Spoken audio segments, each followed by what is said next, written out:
It's hard to believe the college football regular season has come to a close. Happy to have you with us on the American Huddle as we look back to a wild Week 13 with Andy Gresh. I'm Haley Outen. First things first, Memphis claimed a back-to-back West Division title, punching their ticket to the 2018 championship. How clutch was the Tigers' performance at home in the final game of the season against Houston? All right, Haley, color me wrong. I did not think Memphis was going to win this game, so I throw myself on the sword. But they did a great job of running the football. And look, Houston without D'Eriq King just looked like a different offense. And the fact that Houston defensively couldn't slow down the running attack whatsoever. Darryl Henderson, 24 for 178. Patrick Taylor Jr., 19 for 128. Now, I ain't so good in math. However, 43 carries for 306 yards and 4 touchdowns. I don't care who you are. If you're giving up that much rushing yards to 2 guys, you are probably going to lose. And good for Mike Norvell right there as well, because his team struggled early. I thought they were just going to be an average team this year. Now they find themselves in the American Championship game. Yeah, you mentioned Memphis running back Darryl Henderson. He's been lighting it up all season long, and he set the American single-season rushing record, passing the previous mark of 1,629 yards by Tulsa's James Flanders in 2016. How much of a game changer is Henderson? Big, Haley, because he gets in the end zone. And when you look at wide receivers or running backs, what makes them #1 type players is that they have the ability to get to the house. And I know that we could probably cue the old Benny Hill music here, and you see him weaving in and out, but ultimately he finds the daylight and then has the ability to hit the home run and get the ball into the end zone. You see him catch it right here, and then he's gone. People don't hawk him down from behind. So he's one of those guys, Haley, where if you're around him, you better get your hands on him, if not bring him down, and you better hold on long enough for the cavalry to come finish the tackle. Of course, Memphis will face UCF in the conference championship on Saturday, and the Knights locked up the East 2 weeks ago, but they still had to take on USF in the war on I-4. The Knights were victorious, but it came at an expensive price as UCF quarterback Mackenzie Milton suffered a very serious leg injury. We hear he is recovering well, and our thoughts are certainly with Milton and his family. How devastating of a loss is this for UCF? I don't think we can put it into words. I think it's that big. And look, you can, Mac, and we're going to talk about him in a little bit.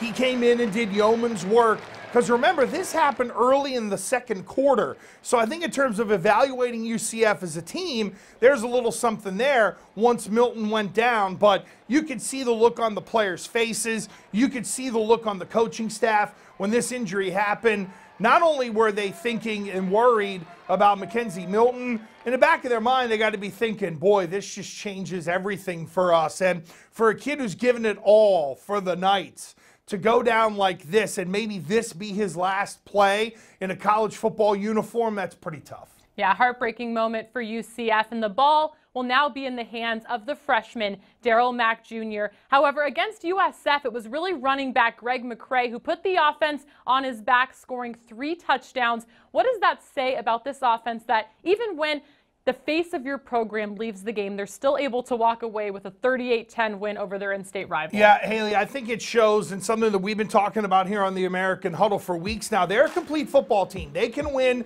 in all 3 phases of the game. And USF, boy, oh boy, the last 5 weeks, it's been pretty bad. And UCF was able to shrink down the game plan, rely on the running game with McCray, and still plenty good enough to get the job done. It shows they're versatile. It shows the coaching staff trusts this football team and their offense. And look, they got to get 2 more wins, maybe 3 if some people get it right, but that's another story for another time. But we're talking about a team that is on a roll, and I think now, Haley, it shifts from forget the win streak. Let's prove we can keep the win streak alive without Mackenzie Milton. UCF will look to make it 25 straight and back-to-back championships on Saturday when they host Memphis. While Cincinnati won't be playing for the conference crown this year, the future certainly looks bright. Luke Fickell's squad reached the 10-win mark with a dominant performance over ECU on Friday, What is the takeaway for Fickell's second season? Wow, what a quantum leap. And that's the best way you can describe it here, Haley, is we saw what happened to Cincinnati last year. Navy hung almost 600 yards rushing on them at one point during last season. And now they've completely flipped the script. They're clearly the second best team in the American. And when you look at what they did against ECU, it's not so much the big win, it's how they closed it out. And I think that when you're a really good football team and you're on the rise and you play someone that you're better than, you lay the wood to them. That's what happened this week with Cincinnati. You know, to me, it's between Luke Fickell and Josh Heupel in terms of Coach of the Year in the American Athletic Conference. But there's no question, Cincinnati is ready to build on this season. Haley, I don't think this is one of those, well, we had a great year like a Jacksonville Jaguars in the NFL where they rise up one year and then they stink the next. I think Fickell has planted the flag. Cincinnati is about to get better and be consistently good, which is huge for the league. Another head coach that has continued to make great strides is Tulane's Willie Fritz.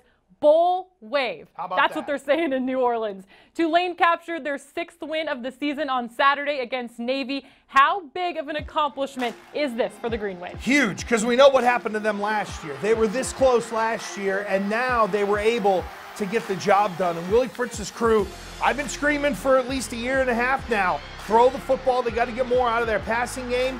They're doing that now. So not only do they have the ability to run the football, which is the way Tulane was winning games earlier, now they have that complementary passing game to go with it. And I think they're another team, you know, they didn't take that quantum leap the way Cincinnati did, but they're better in every area, and they deserve an opportunity to play in whichever bowl invites them. While Tulane is celebrating, SMU had their bowl hopes crushed after falling to Tulsa. We saw this happen, as you mentioned, to Tulane last year when they met the Mustangs. Where is Sonny Dykes with his squad at the end of year one? Well, I think they've incorporated the offense, which is, you know, the big thing with Sonny Dykes is to make sure that your offense is on point. I think they're getting there with that if they haven't already got there. I thought they settled in the quarterback position very nicely. But at the end of the day, you've got to be good enough in all three phases. And I think what failed them against Tulsa is they didn't have all three phases playing well enough to be able to get that victory. So a little meat on the bone. I think from a Sonny Dykes perspective, it's the boys, we're this close. Now we got to find a way to close this gap and make sure we go to a bowl next year. So I think in terms of a first-year transition, not bad for Sonny Dykes. And again, he can, you know, dangle the carrot like an old dirt farmer dangles a carrot in front of a donkey. That's what he'll be doing in terms of the bowl bid next year. Temple closed out the season with a jaw-dropping 54-7 win at UConn to close the year out at 7-1 in conference play after starting the year 0-2 with losses to Villanova and Buffalo. How impressive was the turnaround under Jeff Collins? Shocking, quite honestly, because at the beginning of the year, they had a couple of losses and we were like, uh-oh, what is going on with Temple? But once again, we see them with a 99-yard kickoff return for a touchdown. That game gets tied at 7. How does Temple answer? They bounce back with the big kickoff return for a touchdown. They have a pick 6 mixed in there, and Temple is on their way. A nice 8-win season. Jeff Collins has done a good job of continuing to build upon what Matt Rule built at Temple. And that's another team like Cincinnati. I think they're going to be good for a long period of time. And just on UConn real quick, it's a state university. The league needs UConn to play a better brand of football. And hopefully everything that Randy Edsall went through this year in terms of playing certain guys will materialize into them being a better football team. They have the ability to add a ton of credibility on the football side to the American Athletic Conference, and I hope they get there at some point. Player of the year, who do you think it's going to be? This year, boy, Darryl King has had a heck of a year. You have Mackenzie Milton. If I were to go one way, I would have to go Darryl King, but I think it's really down to King, Mackenzie Milton, and Henderson from Memphis. To me, those are the top 3.